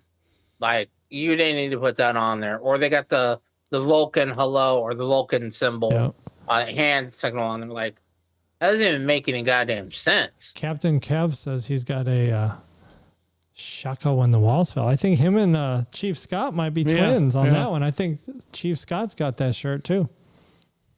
So that not only will they be riding buddies, but they'll be wearing the same shirt. Hey, Ivy says, I always wondered why they didn't just beam an already triggered bomb on it. See, yeah, like Voyager did that. Like, why, like, what the fuck? Well, that would have been like a Mako thing. Like the Makos would have thought to do that. And there wouldn't be any story. I don't know why they didn't. Or why wasn't a Tribble? I thought, because somebody says Tribbles on the Klingon ship during the Kirk era. I get the issue with Tribbles, but you could add a Tribble in the medical center at all times. That could have been your Tribble, your Klingon detector. Yeah. Like, always available to you. But they didn't. And if need be, you just beam a Tribble. Oh shit, we're getting attacked by the Klingons. We can't do anything. All right, well, let's beam some Tribbles over there. And they'll fuck everything up. Why didn't they just do that? Right. That could have been like a secret weapon. I wonder, can a Tribble be assimilated? Oh, wow. Oh, that you know, that would make a great shirt. A Borg Tribble. Oh, that could be like the Baby Yoda replacement. I told you that before. Fuck the Baby Yoda. Fuck the Baby Gorn. And Tribble. what? Tribble. Borg Tribble. Vulcans never bluff. All right. Well, I got to go. So we're going to wrap. We're not going to do a 3-hour episode because we get penalized for that. We have currently only been going 2 hours and 40 minutes. Damn. I thought we started at 6. No. We've only been going 2 hours and 10 minutes. Yeah, we're at 2:10. But last week we were supposed to stop at around 2 and we went to like 2:40. It wasn't 3. So quick. Because once we start to wind down, that's another 30 minutes. But not tonight. Not tonight. Sorry. That's a meme. Okay, well, I think we had some good chatter. Any closing thoughts, PVG? I'm thankful so for. busy at school. I'm so busy. No, seriously, I do 8 hours jobs, but I'm there for 8 hours, and I do like 12 hours a day. You know, and it's just. So it sounds like you need to hire somebody else. I need a Sounds vacation. like you need to hire a lawyer. No, I need to hire a couple more people. Okay. At $25 It's an never hour. done. $25 an hour. Magic is heading out this way. No, at least 35. And he gets to drive a side by side, right? Absolutely. At work? Yes. From campus to Yes. campus? Yep. And he gets to run the Zamboni to do the line painting. You betcha. You don't even run it. You just program it. Yeah, it's like a drone. Let it Or run. It's like a You got to babysit it. Make it's sure like it a doesn't run Roomba, out of paint. like a Roomba. It does the lines on the football field. I've seen those. It's pretty cool. Yeah, PVG drives one of those. Okay. Well, we're going to wrap. Did you have any closing thoughts, Crewman Mgyx? I might want to. I don't know if I want to watch Nemesis tonight. I don't it's know. early for you. For us, it's going on 11. Well, it's only 8 o'clock here. I may watch some. I may start Picard now, just to get through them, because I think there's some things I want to bring up about Picard. It's on our Labor show Day here. tomorrow. You got to work? No, I do not. Thank God. Ooh. You're going to put some drumsticks on the grill, baby. I don't have to work. I'm definitely not doing that. I want to thank the chat for IB, everybody. Scott, Helen, Heller, oh You my just call her gosh. Helen Keller? No. Did you start to call her Helen Keller? I got to go pay. Don't forget Hey. about Captain Kev. I mean, Captain Kev got the chat kicked off. Yes. Yeah. He was here at he was at Karen? the beginning. Karen. You know what? I didn't see Crewman Patty.